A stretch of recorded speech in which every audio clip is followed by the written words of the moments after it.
Hello and welcome to the Kick in the Creatives podcast, hosted by myself, Sandra Busby, and my fellow creative Tara Roskell, offering you interviews, inspiration, motivation, and a gentle prod in the right direction. And for lots more information, challenges, and other useful tools to help you get creating, you can go to www.kickinthecreatives.com. And of course, this is where you can also find today's show notes. Enjoy the show.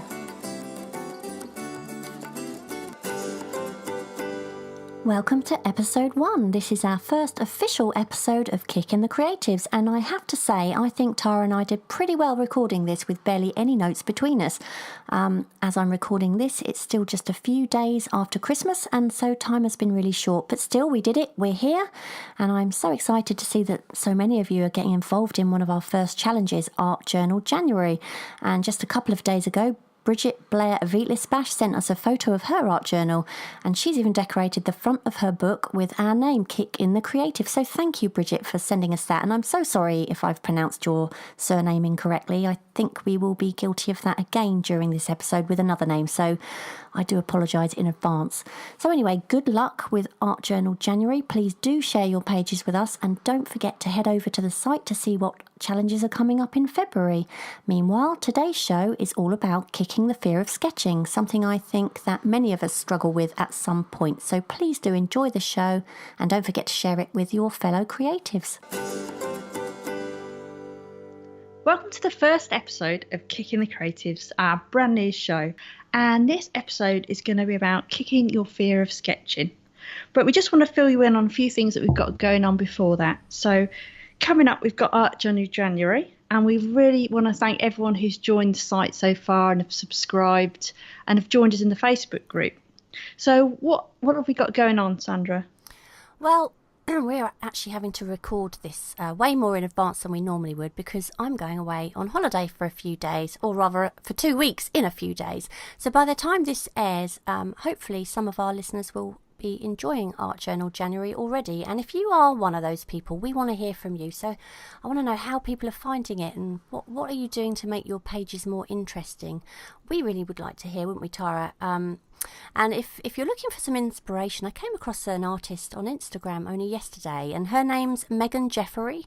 Her journal pages are so eye-catching, really inspiring, I thought. I don't know if you've seen her online. Yeah, I've been following her for quite a while. She does some absolutely amazing stuff. She pretty much journals every day, or she seems to. And I don't know, she's using different bits of things, markers. They're just so nice, aren't they? And I think it literally illustrates almost a day in her life. They are fabulous, really, really. It's so colourful and bright, and she caught my attention straight away. So, yeah, I'd highly recommend anyone checking her Instagram out for sure. Yeah, we're really hoping we can get her on the show as well. So hopefully she'll be on in the future. And you know, there are really, really good reasons why journaling in any form is a healthy pastime, and it's not only good for our own mental health, but also our relationships too. So if you're interested to know more about that, then I would suggest popping along to the blog, and on there you'll be able to read a really interesting post all about just that. And obviously we are going to find out how Tara got on with Art Journal January in our next episode, because obviously I can't ask you that now, Tara, because it's not January quite yet. But how are you preparing for the challenge, and what are you hoping to get out of it? Well, at the moment, I don't think Art Journal January is very good for my mental health, because I'm slightly wetting myself. But I have got myself I think it's called a Dilutions art journal. It might be a delusional art journal in my case. So I've got that ready. I've got tons and tons of different art materials. I got some stuff for Christmas, and I'm becoming a bit of a hoarder of art materials that I never use, which is absolutely crazy. So I've got some watercolour markers I've never tried out. I've got a brush pen. So I'm hoping to give all those a go. But I do tend to avoid colour in my work, which is a bit weird. Or if I do, it will be kind of very solid, like a bit of red with some black and white. I'm quite scared of colour. So, I'm not sure if it's going to be a disaster or if it's going to be all right. And I'm also wondering, shall I video myself? And that thing, is that kind of stupid when you don't know what you're doing? but I might give it a go. So, I'm not sure yet. But I'm sort of looking forward to it, but also a bit worried. Well, at the end of the day, that's what this episode is really all about anyway. It's how to kick that fear. I'm interested that you're scared of colour. I used to be scared of backgrounds rather than colour. So I used to draw things and then just, be a bit scared of painting the background because that was just too complicated. I'm over that now, obviously. But I think I'm a good person to talk about this subject anyway, because for a long time I was too scared to sketch in case I spoiled the pages, and I wasted months and months from when I bought my first sketchbook just staring at a blank page and wishing it was full, and that's actually months and months of practice that I missed out on, and I can only imagine the improvement I could have made over that time if I'd have just picked up that pencil. But finally, one day, I ruined my first page and I've never looked back. And even when I do look back and see some of the bad ones, I still enjoy looking at them, even if it's just to see how much I've learned and improved since then. And besides, I don't know about you, but I actually think it's more interesting to look through pages of doodles and rubbish than, load of blank pages. Even now anyway, with lots of practice behind me, I still find myself being way too precious about it, and my sketches still have a tendency to be a little bit sterile, I think. I don't know how you feel about that.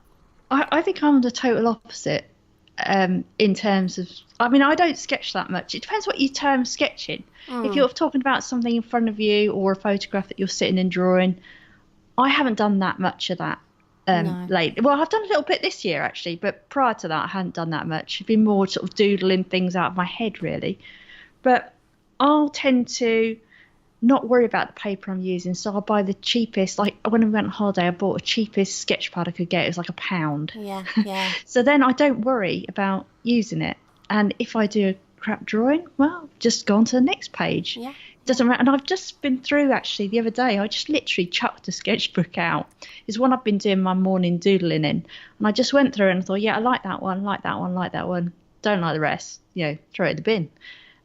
Just like it doesn't matter, because it was all about doing it more than anything else. I think in that matter for me.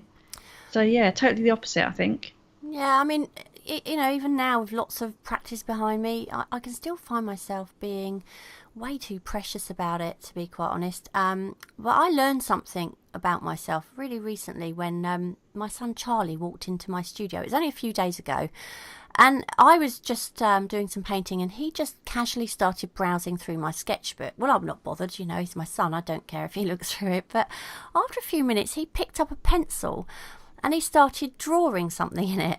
And he did hesitate for a moment because I think he was convinced I would try and stop him. But I found myself really excited to see him scribbling in my book. Well, that was until I realised what he was actually drawing, which was completely inappropriate. Go on, what was it? Can you say? No, I can't. I can honestly say my children have been very well brought up. It just didn't work. But anyway, we had a good laugh about that. But then I gave him a lesson. I said, right, if you're gonna show an interesting drawing, then I'm actually gonna teach you some proper drawing. So I gave him a lesson there and then I started showing him how to draw a 3D ball. Oh yeah. So I drew this 3D ball first and explained about the light and whatnot. Was that similar to what he was drawing before in the book? Oh dear, you really want to know, don't you? No, I really can't say. No, it's all right. Go on. We'll lose all of our listeners in one episode.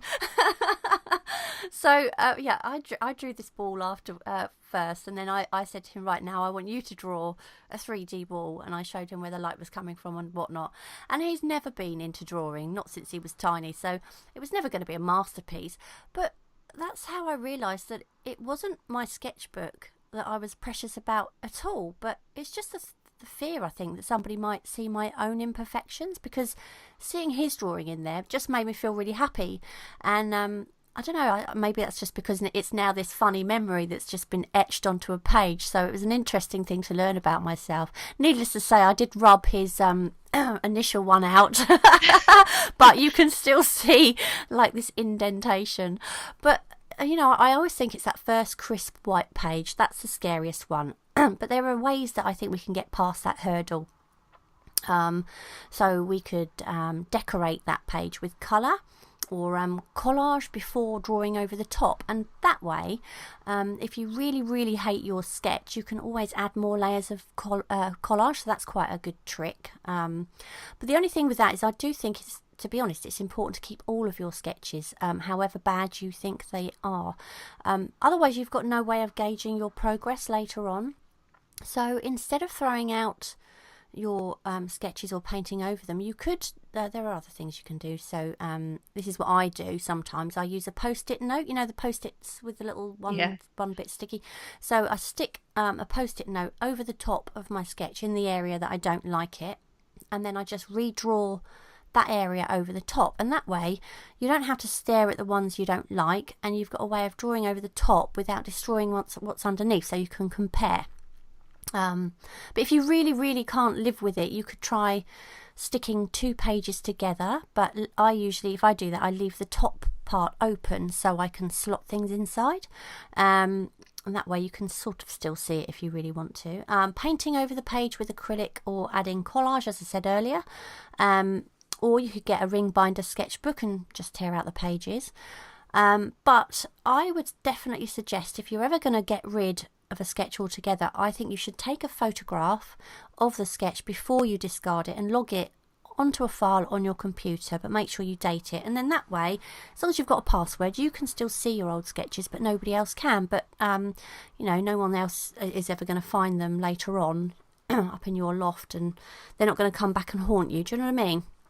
Yeah, you don't just put Post-its over there and draw on them, do you? Because you put funny little notes, don't you, as well? Oh yeah, if I think they're really beyond, if I'm so scared by something, I think clearly I can't draw this today, I'll just, I've got a sketchbook and it's full of these Post-it notes. Well, I say full, that's not quite true, but several of these Post-it notes, and OMG, what WTH and all this sort of stuff, and exclamation mark and danger, do not look, and all this rubbish on the. It just depends how I feel. If I feel like doing it again, then I will. Sometimes I've done that. I've drawn a face and I've got one of the eyes completely wrong, so I've just put a Post-it note across the page, but just where the corner goes over the eye, and I'll redo the eye, that sort of thing. So it's a way of sort of almost proving to yourself you can do it, but you haven't got to discard the one underneath. How do you get around this sort of thing? Well, do you know, I think there might be a bit of graphic designer mentality that makes it slightly different. You know how I said I don't worry about using the paper? Yeah. Now, I think that might be because obviously I came into graphic design prior to, big computer use. Yeah. I'm that old. Hey, we're the same age. Speak for yourself. No, because I'm now 2 years older than you, aren't I? Oh, yes. Oh, I mustn't let you forget that. Yeah.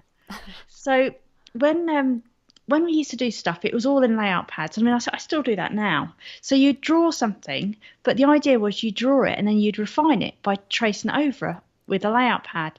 So there was no preciousness there, because the first one was only a step to the next one, if that makes sense. So it's almost like doing a pencil drawing and then going over it in pen or over the best lines and then rubbing out the pencil, that sort of thing? Sort of, but it'd be, so I would draw an ink. So if I was trying to do an illustration, for example, I would draw on a layout pad, which, they're really see-through. Yeah. So it's almost like tracing paper. So you draw it really loosely just to try and get the kind of line you want. And then you'd put the layout pad on top of it, and then you'd draw it again. And each time you try and refine that and make it a better drawing. Yeah. And then eventually, with computers, you'd then take it onto the computer and then draw it up. So none of those drawings were ever. The first drawing was never going to be the drawing you went with. No. If that makes sense. So that took the preciousness away. And I don't know how you could bring that into art so much, but I guess if you treat your first drawing is not your finished drawing. Yeah, I mean, a sketchbook is a means to an end at the end of the day, isn't it? That's exactly what it is. And I feel like we kind of really need to get rid of that feeling that only perfect will do. I mean, I hear people say to me all the time, I can't even draw a straight line. And my answer is always, well, there's nothing remotely interesting about a straight line. Wobbly lines are far more interesting, and the best sketches are not perfect. In fact, my favourite sketches when I see them online, I don't know about you, they're always, imperfect and sometimes really naive. And those sketches seem to have a charm that others don't, and I find them really, really appealing. And going back to what I was saying earlier about Charlie drawing in my sketchbook, if you're feeling a little bit precious about it, get your family involved in your book. That will, eliminate that feeling straight away. It'll be far less precious, but a lot more fun and really great, fun to look back on. I mean, it's so funny. I've tried to get my other half, Kevin, to draw, and he hates drawing. But I think it's because, they were so negative when he was at school, so they made it I'll just sit out there and do something because they knew he wasn't one of the arty people. It was just almost like we don't bother with him. But I've tried to get him to draw things, but everything looks like a cat. It doesn't matter what he draws. So he wouldn't let you give him a lesson then? He wouldn't be interested. He would if I really wanted to, but it would be for me, not for him. He wouldn't be bothered about it. Isn't it interesting how some people just love doing it and some people don't? And some people seem to take to it very naturally and some people have to kind of work hard at it. Or do you think that we're all born with it and that we just stop? I think there is something like you've clearly, some people are great at sport, like he's really good at sport, which I'm never going to be a natural sports person. Me neither. No, and so I think there is kind of a natural inclination. I think there is something as talent, but then I think the talent goes however much, you put into it, really. Yeah, I do think, anyone can learn to draw. Yeah. Because I do sometimes, I feel frustrated when I see sometimes online, maybe somebody has put a comment on somebody's drawing saying, how do you draw that face? How do you start? Where do you start? And the artist will put something like, I don't know, I just do. And I think, actually, I don't think that's very forthcoming because everyone knows how they tackle a drawing. It's whether you're willing to share or not. And most artists are really willing to share. I certainly am. But there are some out there who really want to keep their own secrets. But at the end of the day, there is ways of learning how to draw everything. And it's just a matter of practice once you've learned those basic steps. You don't just go into a face and draw, I don't know, an oval with two eyes, a nose and a mouth. You don't. You'll start off by thinking about what's underneath the skin and what's, the shape of the skull and things like that. So you'd start there in your head anyway. Usually when you begin, you start sort of mapping out that kind of thing, on the page before you even think about drawing the nose on the top. Do you know what I mean? So there are ways of, if you want to learn to draw something, just buy a book on the thing you most want to learn about and just practice every single day. But don't practice too much because perfect drawings, in my eyes, are not perfect. Perfect drawings are imperfect. Definitely. Do you think the same? What if you're going to look at a drawing, do you prefer looking at those ones that are slightly naive and maybe the perspective's off, or do you prefer looking at drawings that are absolutely spot on, perfect? I prefer something that's not too realistic. Yeah, me too. I was looking the other day at some absolutely brilliant portrait drawings. I don't know if you call them portraits or faces or whatever, but they were really, really scribbly, and I absolutely loved them. And they'd almost pulled the face out of the scribble. I think I've seen there's a portrait artist that does that all the time and literally forms a face out of. They did one of was it David Bowie? Is it that one you're talking about? This was on Pinterest. It was nobody well known. I didn't know any of the people they'd drawn. But it was just amazing. They'd got all these lines going on that obviously weren't on the face. No. But somehow they'd formed this just scribbly thing. I just loved it. And you must have been inspired then, because you did one actually, you posted one quite recently, and I was so surprised. I mean, obviously you always say I'm a graphic designer, I'm not an artist, but I was really, really impressed with that drawing. I thought it was brilliant, and I love the fact that it was all just lines and scribbles that kind of, this face had kind of come out of it. Do you know what I mean? Well, that was a slight mistake as well, because what I was intending doing, because I had seen those faces and I thought, oh, I love those. But then I'd found this photograph on Pixabay, the free, royalty-free site for photos. And I thought, well, I love that. I'm going to have a go at drawing that, because I'd bought this really cheap cheap grey paper, so I wasn't going to be precious about it. But I fancied trying something, and this is another thing you can try, using like a mid-tone to start with, so then you're applying lights and darks rather than starting a white sheet of paper.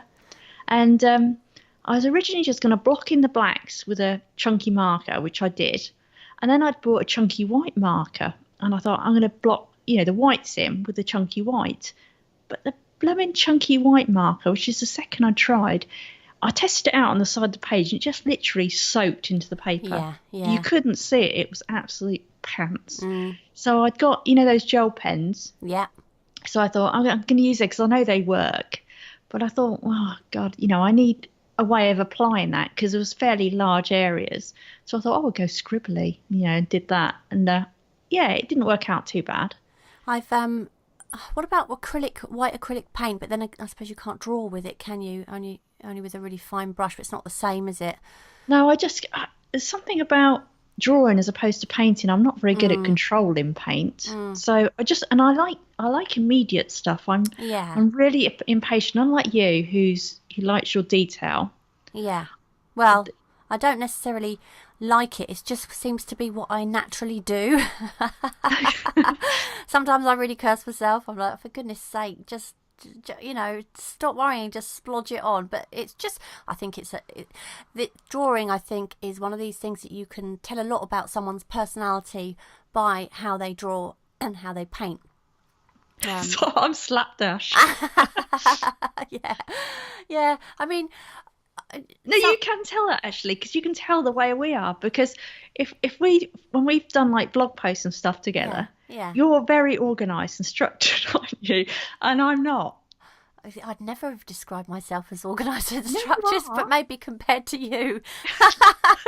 Thanks. But then I always think it's the other way round. Certainly when it comes to scheduling and things like that, I always think you're the organised one, and I'm not quite so much. But I think I'm very good at faking it, faking structure.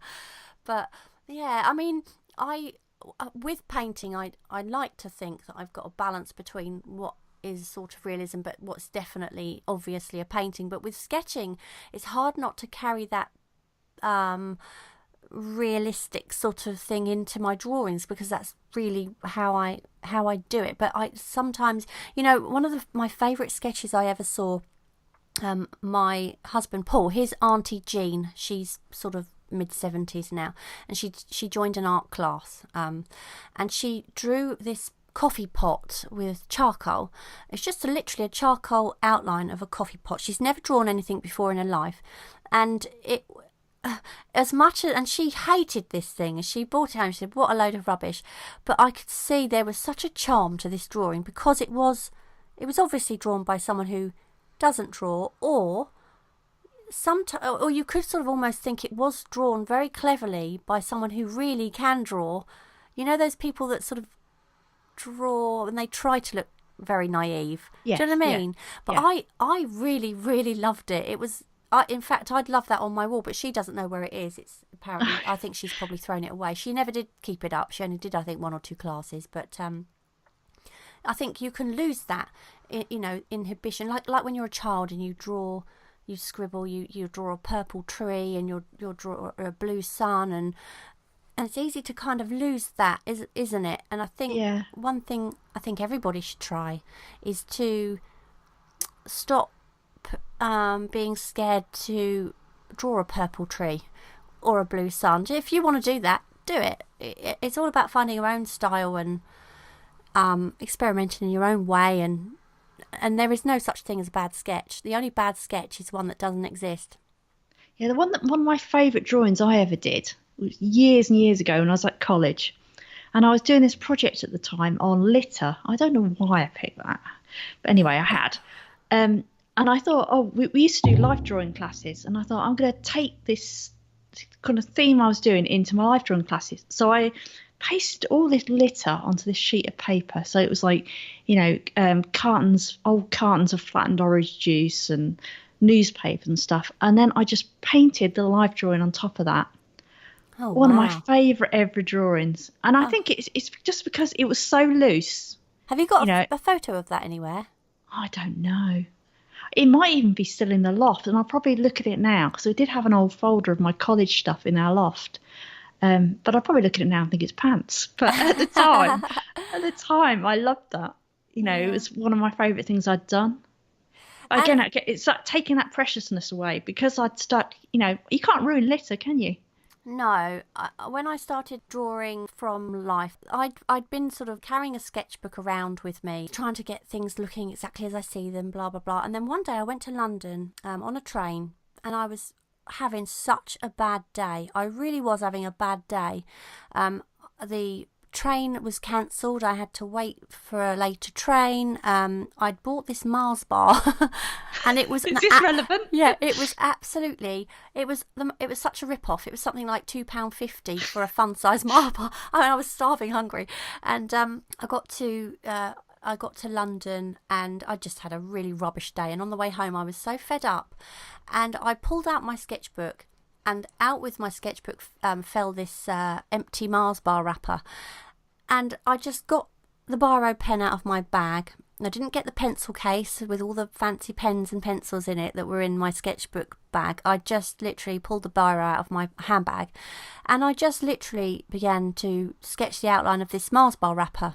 And you could literally feel the stress, being drained from my body as I started drawing this thing. And I think what it was is I just did not care whether this drawing was going to be good or bad. I could not have cared less. I just drew it because I felt like I needed to draw. And it was, the sketch was fine. And I wrote next to it the price of the Mars bar, and what a pants day I'd had, and the fact that the person opposite with me, me was snoring his head off and all this stuff. And to this day, when I look back at that page, I love looking at that page because I know it takes me right back to where I was. There's nothing fancy about the drawing, but it meant the most out of that whole book because it was really me drawing how I felt, even though it was just a Mars bar wrapper. It was the one time when I just didn't care how it turned out. I really didn't. And it turned out all right, but it wouldn't have mattered either way because I just didn't care. So it's almost like you've got to stop caring too much about what the outcome is going to be. It's about the actual process of doing it. Yeah, I think that's probably why I worry less than you do. Probably because I don't classify myself as an artist. Yeah. Whereas you do. Well, sometimes. Best artist. Well, recently, but it is nearly well, we've just passed Christmas, haven't we? So I've got a reason for that. But going back to, you were talking about drawing on junk. Now, is this the inspiration because you came up with Draw on Junk June, and that's one of our challenges, isn't it, coming up for this year? Is that where you got that inspiration from? No. Oh. No, it's because I did those drawings. I don't know if those illustrations, you may not have seen them, and I just used a lolly stick and a button, and it was this thing where, people like us, you can't stop with these ideas; they're just constantly in your head. Yeah. So I made these series of little illustrations, and it was just like a little button, and I put a face on it, and I put thread, and within it I put text, and it said something like, oh, now I'm going to forget what I put, but it was something like. Her friends all glazed over when she had another idea or something like that. And I saw that. I think I did see it. Yeah, and it was just this little series. But each of them used a bit of junk, one button or a lolly stick. So that's where the idea for that came from. But that's why ahead in June. In February we've got some really good challenges ahead for writers. We've got February Fables coming up. For those of you who like writing, and the idea, are we going to tell people about that now, or I think you better now. You just started it. Yeah, well, there's other ones coming up in February. February Fables is because we're not just there for only artists; it's writers as well. And this one is we're challenging you to write a fairy tale throughout the month of February. So start to finish a fairy tale from in February. And although obviously we want you to have finished the fairy tale, we don't expect it to be ready to publish. It's a first draft ready to edit. So that's what we're challenging you to do in February, and I'm excited about that one because I absolutely love writing. So and are you going to be taking part in any in February? Yeah, I'm going to do the faces one, I think. Are you? Yeah, and I actually really want to do that now. Can we make it January? No, unfortunately. Well, you can if you want. You can practice. No, I can't do that and art journal in January, can I? Unless you incorporate faces in your art journal. I mean, I could do. Art journaling for me is about sort of illustrating your day. So if there's somebody that's you've met that day, well then draw their face, draw whoever you see every day in your art journal. I don't think I could go that deep into an art journal. I might draw what I had for breakfast, but I because I'm sort of drawing more of a spread in an art journal, I would tend to avoid something as complicated as a face. Although, of course, you don't have to make it a complicated face. You can do a really simple one, I suppose, like a cartoon face, couldn't you, really? Yeah, it's really weird because I've been looking at all this stuff about art journaling, obviously, because we're going to do it. I've made a Pinterest board if anybody wants to have a look at that. But it's like there seems to be so much sort of diverse things on what an actual art journal is. Yes. Like you can make it whatever you like. So there's people who are using it like to test out techniques, and then there's people who are just making these really beautiful, I don't know what you'd call them, almost like patterns and backgrounds and swirls and leaves and that sort of thing. So there doesn't seem to be a set what an art journal is. Although we were saying it would be more towards your day, but obviously you can take it in any direction you want. Yeah, absolutely. I mean, my idea of an art journal is an illustration of your day, or something to illustrate what your day has been like. And it doesn't have to be everything, obviously. It's just pick out the things that have you've enjoyed the most, or you fancy drawing the most. Or I mean, it might be you want to do a leaf rubbing if you've been for a walk in the woods, or you can do all sorts of things. It might just be random notes of things you've overheard, or like you say, draw someone you've spent some time with that day. Anything. There's no end of ways you can use an art journal, but basically it's to illustrate your day. And you might not want to keep up an art journal all year. You might just want to do it for January, but you could still keep a diary after that of your thoughts and feelings and brain dump every day.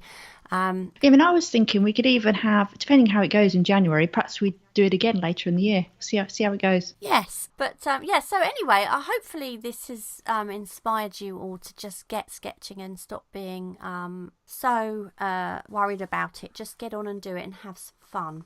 But on our lead up, we did do an episode 0, didn't we, Tara? Just an introductory episode which we aired on the Idea Medic podcast, and on that episode we asked the listeners, where is the strangest place you have ever sketched, or what is the strangest thing that you've ever sketched? And we received quite a few answers, and the first one was from, did you get some answers that I don't know about, Tara? I think so. I think I've got about 4 written down here. Yeah. I was hoping you did the one with a lady who's got a really difficult name to pronounce. Oh, goodness. Are you? Okay, you do the first 2 then, and I'll do the last 2. Okay, so the first one was from Maria Bennett Hock, who says, I am pretty conventional so far, mostly restaurants and airports. I do try to sketch on the plane when I travel. Also on a walk, I will stop cold and sketch if the mood strikes me. And I think that's a great idea. And it's weird because myself and my partner, we had our dog was in the vets. I had an operation a little while ago, and we didn't want to go home, so we wanted to stay near the vets. And we walked just into town from there, and we looked at stuff we'd never looked at before because we were trying to kill time, basically. And we saw all these buildings that, we've walked past or driven past like countless times, never noticed. And we deliberately went a back way to get into town. And I should have had a sketchbook or a camera or something there because, like Maria's saying, she just stops on the spot. It was just so nice. There was all these really old windows and doors and I just wouldn't have noticed. Andrea Jordan says, I don't know if it's strange, but when I was a kid, I'd put my gumboots on, grab my pad and walk out to the back of the farm until I could see the sea. I'd find a grassy spot and draw to my heart's delight. Now, that sounds amazing to me. And a gumboot, is that what we call welly boots? I'm not sure. gumboots. I've never heard of those. That Because must she's be... from New Zealand, so it must. Yeah. Oh, so maybe that is a New Zealand language for Wellington Yeah, boots. I'm not quite sure what they are. Whether they're like lace up walking boots or wellies. I was once sketching in the middle of a field. I was sketching a barn, and I found myself in the middle of a field of cows, which was really scary. I think I spoke of that Bella once before. So yeah, I wouldn't mind doing farm animals from the safety of behind the fence, but I'm not too keen on being around them too closely. Okay, so here's the second two then. I'm going to start with the easy one. Wendy Parkin. Now, Wendy, when she was she says, when I was in hospital having cancer treatment, it was a good way of taking my mind off how bad I was feeling. I tried drawing local beaches from memory. I did some good ones, but I don't like looking at them now as they remind me of that time. Well, this is, what I was saying about how art journaling or sketching or anything like this can be a therapy, really, in a way. It can get you through really hard times, and I actually know another artist as well who has had the same illness, and she did, I think she made a whole sketchbook of sketches. As she was having a chemo, she'd sort of sit and draw the bag, with the liquid in it and the beds and all that around, and she did this whole sketchbook series on that very thing. And funny enough, she now she hates looking back at them because it takes her back to a dark place. But it shows you that sketching can take you back somewhere, and whether that's a bad place or a good one. But regardless of that, the fact that she's felt that that's helped her sort of get through those tough episodes. Yeah, like talking to a therapist almost, isn't it? It really is, definitely. I think that's a really good thing to remember when we go through our hard times. Everybody goes through hard times, and it might be worth kind of utilising that in some way and helping yourself through it by way of art therapy. Okay, so this is the hard one that Tara does not want to read out. And it's Fazer Shakes Sada. Do you think that's right? We apologise if it's wrong. I'm so sorry, Fazer, if this is wrong. She says, drawing a stranger in the subway, and that sweet stranger catching on and posing for me, not making any movement, just so I will get off the subway happier having drawn what I want. How It's lovely. so nice, isn't it? Yeah, it really is. And I did say to her, that's really, really brave, because I would worry that person would get up and say, "Can I see?" and then be absolutely horrified. I just interviewed someone who insulted. actually said that. She said she was drawing someone, and then they noticed her drawing, and she thought they were going to go mad, but he loved it. Yeah. Oh, yeah, that's great. I mean, my problem is, with sketching, it doesn't necessarily have to be a likeness, No, does it doesn't. It's just trying to capture someone's character in as short of space as you can. So, when somebody gets up and has a look and you've just drawn them, it could be quite insulting, really. But yeah, she said, I think I just trusted the person at the time, which is lovely, isn't it? That she's She does lovely stuff, doesn't she? I was looking at some of her work on Instagram, and it's, I don't know whether it was a contour drawing or whether she'd deliberately done it. Again, we were saying kind of almost a naive style, but it was really, really nice. Yeah, I'll have to look that up, actually, because I look at so much stuff now, and I forget whose is whose, so I will definitely have a look. But yeah, so we thought we would have some fun with these questions and read one at the end of every episode, so that you have a chance to send us your answers, and we can read some of them out on our next episode.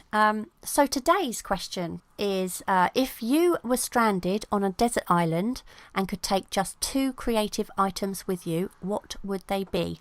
So you can tweet your answers to us, or you can put them on our Facebook page, or email us at howdy@kickingthecreatives.com. How else, Tara? We're on Instagram, aren't we? We can get messages through there. Yeah. Or just tag us in. In an ideal world, if everybody did it in our Facebook group, it would be find it easier to sort of keep them all in one place, but wherever. So if you were stranded on a desert island and could take just 2 creative items with you, what would they be? And we encourage you in the meantime to visit our website, kickinthecreatives.com to see what challenges are coming up in February in case you would like to join in. Our next episode is How to Kick Your Inner Critic's Butt. Who thought of that title? I think that was you. But we might have an interview in between that. We don't know yet. Yes. So, yeah, I think that wraps things up for today. Tara, it's been really, really good to speak to you. And I hope everybody has a wonderful and creative new year. And we will talk to you again. Well, it'll be February, won't it? And you can tell us all about your holiday and how little you did while you were there. And you can tell us all about how much you did in Art Journal in January. We'll see you soon. Right, then. Take care. Bye. Thank you so much for listening. We hope you enjoyed the episode, and if you did, perhaps you'd like to share it and leave a review for us on iTunes. Back soon.